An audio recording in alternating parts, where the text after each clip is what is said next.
All right, listeners, I think you know that we are part of the Radiotopia network, which is basically a network built on the idea that you should support the most creative, independent audio makers around. No one, and I mean no one, embodies the Radiotopia ethos more than Benjamin Walker and his show Theory of Everything. Benjamin, who I've known for a long time, has been making beautiful, personal, sprawling audio documentaries for decades that help us understand the very strange world we live in. And now he has a new series called Not All Propaganda is Art. The new series goes back to the 1950s, when Western security agencies like the CIA paid artists, writers, and intellectuals to fight the cultural Cold War. The CIA funds were free. I mean, no one was told what to say. Gloria Steinem, activist who sees the CIA as a sort of enlightened pal or rich uncle, there is another viewpoint. Look, if you're listening to this show, I know you like secret histories. I know you like a mix of culture and politics and shadowy figures. So what are you waiting for? Not All Propaganda is Art from Benjamin Walker. You can find it now wherever you listen or at theoryofeverythingpodcast.com. Hello and welcome to This Day in Esoteric Political History from Radiotopia. My name is Jody Avirgan. This day, December 21st, 1983. We're building this entire episode, folks, around an event on that date, December 21st, 1983, which we were clued into by an 8-word email from a listener, Joseph. And so Joseph's email, I'm going to read it in its entirety, says, Gerald Ford played himself on Dynasty in 1983?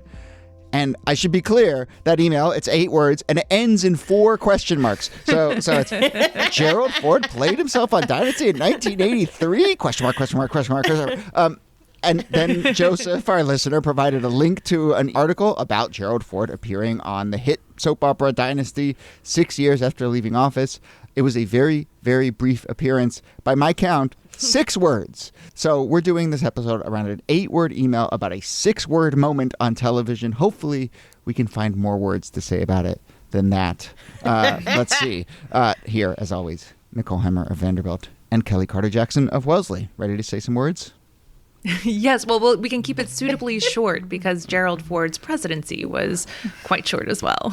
Oh, wow. Burn. Look, we're going in for the digs really early on today. Let's do it. And I was also He's from Michigan.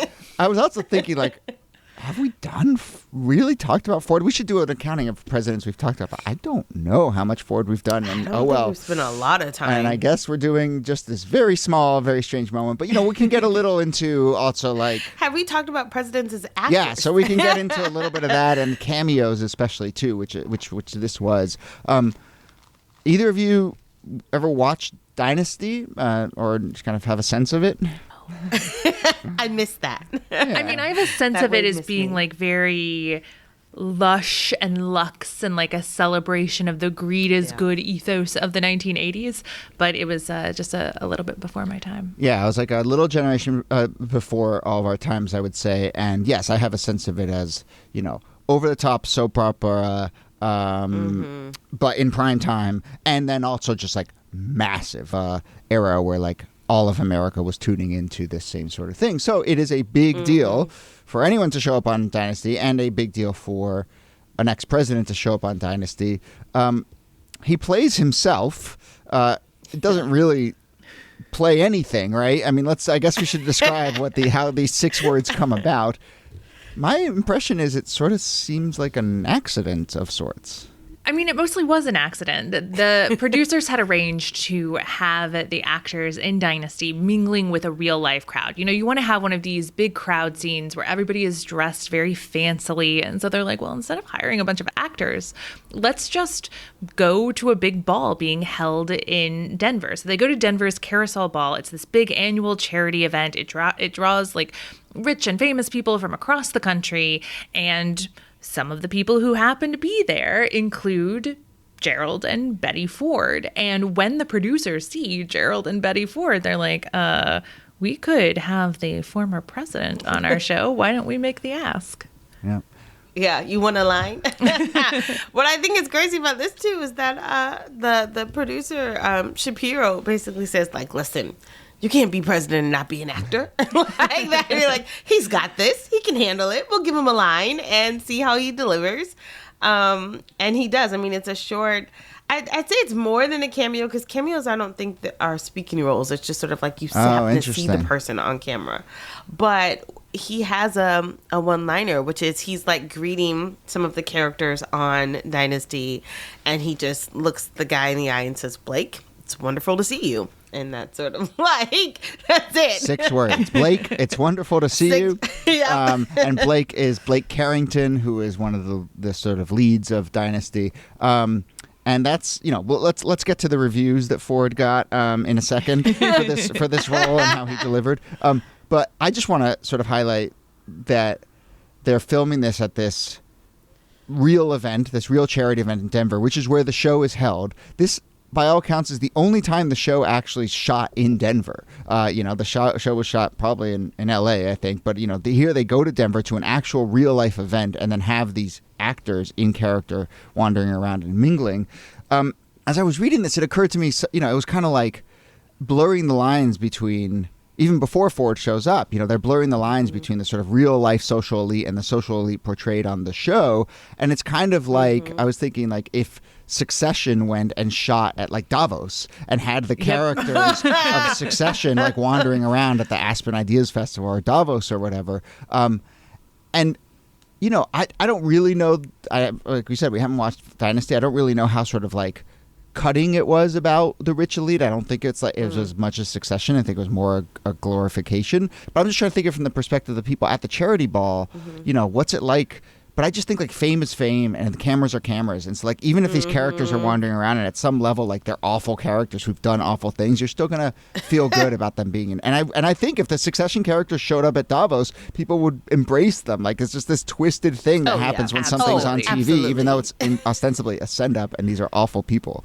But it is this very interesting milieu even before you then stumble across the ex-president and wedge him in. I feel like we've seen this a lot more though in our like contemporary moment. Like I just remember seeing the Black Panther 2 and like Anderson Cooper's in it playing like himself. Like you oftentimes get journalists playing themselves in a lot of these films, which is sort of weird to me. And maybe it's meant to add like an extra level of like realism or like, oh, it's happening in our current moment, but like I don't know how I feel about that sometimes. It's funny, actually. Like, I mean, yeah, you're right. That is a trope in a lot of, especially if you like action movies. Like, there's a Mission Impossible. I think Wolf Blitzer is in like every third action movie, delivering news about something happens.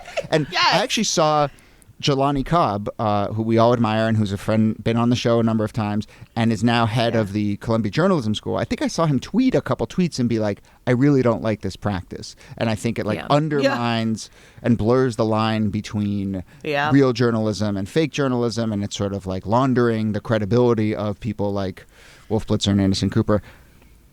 I'll be honest, it doesn't bother me. No. It, like Jelani's objections felt a little too kind of like precious or old school or whatever. And I'm just kind of like listeners it's definitely old school. Yeah. But I do tend to agree with him, but it has a little bit of the flavor of, how the White House Correspondents' Dinner became kind of nerd prom? Oh, yeah. And it's that mingling of high-powered journalists and high-powered politicians, and then all of a sudden there are all these celebrities everywhere, and it just shines a spotlight on the way that those worlds mingle in ways that are uncomfortable. But I don't think that in the early 1980s, that was the way people were reading this at all. Like, it was just like, this is so cool. Here are these, like, we get to have this glimpse into the lifestyles of the rich and the famous, and oh my God, here's a former president. Like, this is sweeps week kind of stuff. Yeah. I think it matters though that he wasn't the current president. Correct. Absolutely. You know what I mean? Like, I think the fact that he's out of office, because I think had he been in office, people were like, you got time to take up roles? Like you've got time for this? No, you don't have time for this. But we have seen presidents, or at least elected officials in office that have like been on SNL and like, gone on like, I don't know, Jimmy Kimmel or the Tonight Show or whatever. Like you do see sort of that superficial side. Yeah. I think that he's not in office is huge and probably doesn't. I mean, yeah, the White House Correspondents' Dinner I really dislike, and it's just like always felt just like, I can't believe they do this, and it's felt so icky to me. But I think it's in large part well, there's a difference between journalists and politicians and so on, but also in large part because it is the people who are actually actively in office. You mentioned, Kellie, some of the other instances of this. You named a couple, but we can get into that in one sec. Let's tie a bow on Ford's appearance on Dynasty.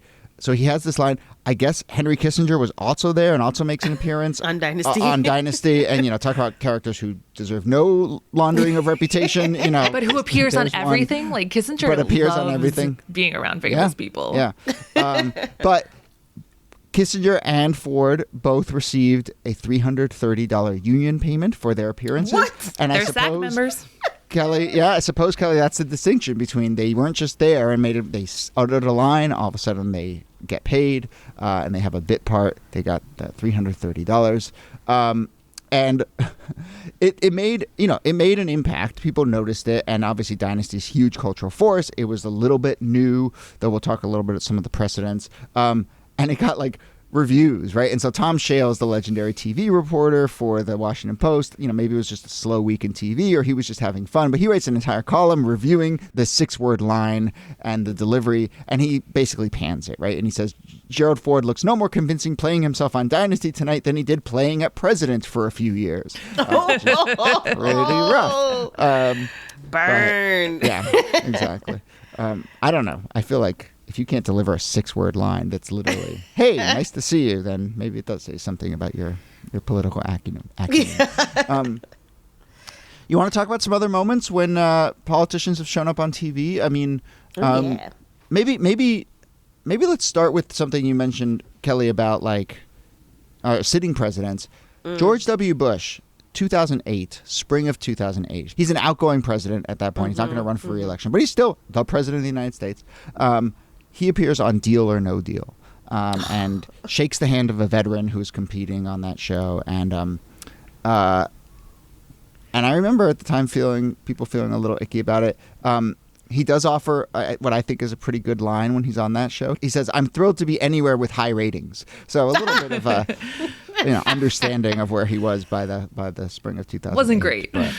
Yeah. And I also think that the veteran thing matters, right? If you can tie it to the military, then you get a little bit more of a pass. Get away with anything. Yeah. Well, go no. Yeah. I mean, but it's also how you have these celebrity charity events. I mean, Deal or No Deal is not charity, but it feels like that when he sort of shows up. And he's not playing the president. Right. He just is the president showing up on a show.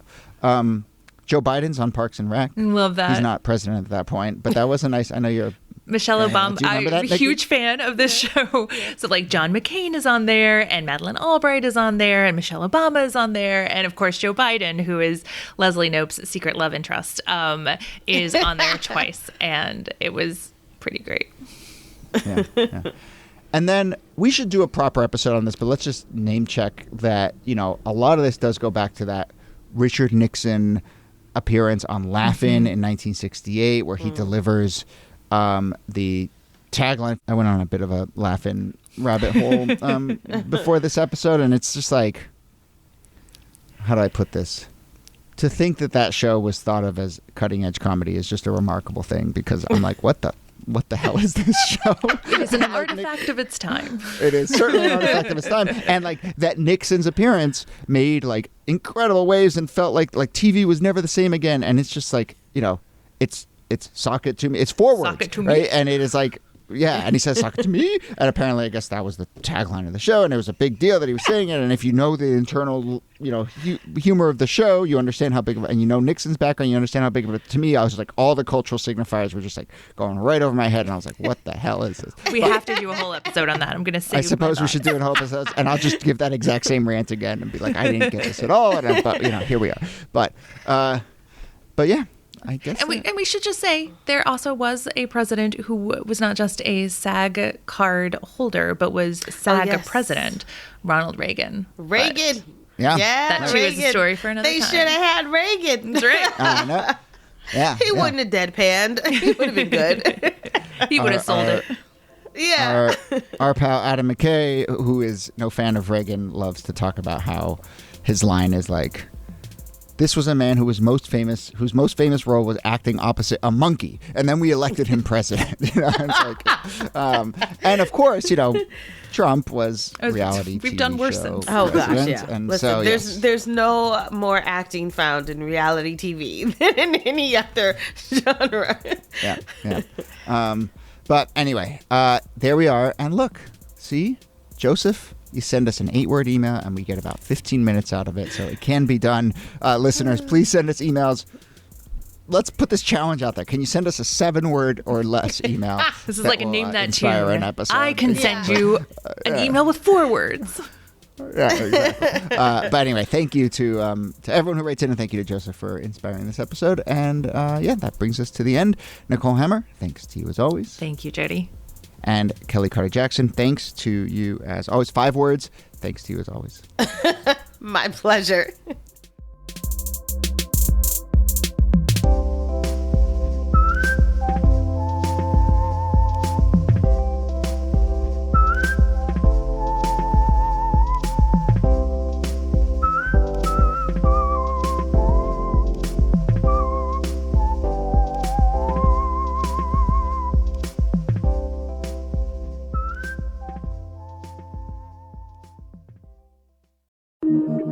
Radiotopia.